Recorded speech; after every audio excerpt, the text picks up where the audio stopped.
USA Today Washington, President Trump has become the third president to renew a post-9/11 emergency proclamation, stretching what was supposed to be a temporary state of national emergency after the 2001 terror attacks into its 17th year.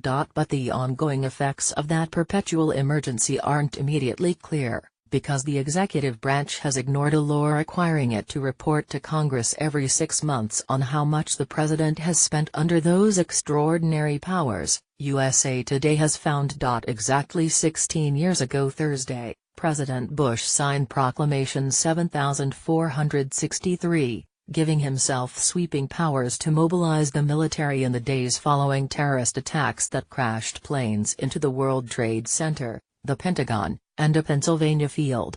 It allowed him to call up National Guard and Reserve troops, hire and fire military officers, and bypass limits on the numbers of generals that could serve. Presidents Bush and Obama renewed that emergency each year. And on Wednesday, Trump published a now routine notice in the Federal Register extending the emergency for the 16th time, explaining simply that the terrorist threat continues. But as Trump extends the emergency into a third presidential administration, legal experts say a review of those powers is long overdue. The president is given these emergency powers as a temporary measure until Congress has time to act. It stretches credulity to think Congress hasn't had time to act since 9/11 happened, said Elizabeth Goitein, co-director of the Liberty and National Security Program at the Brennan Center for Justice.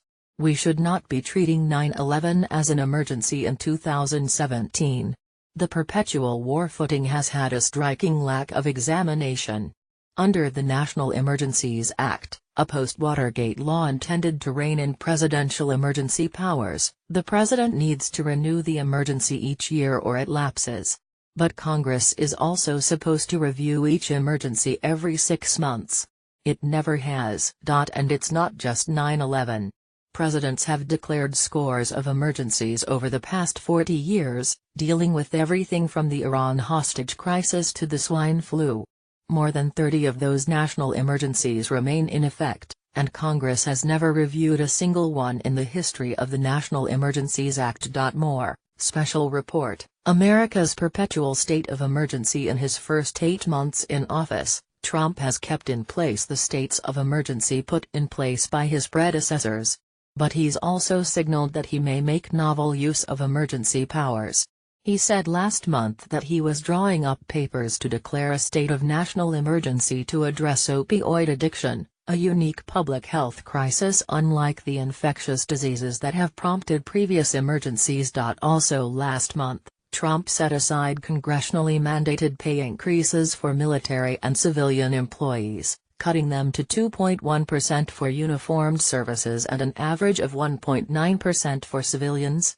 The law allows the president to cut scheduled pay raises in cases of national emergency or serious economic conditions affecting the general welfare. The law also requires the president to report to Congress every 6 months about the cost of each national emergency.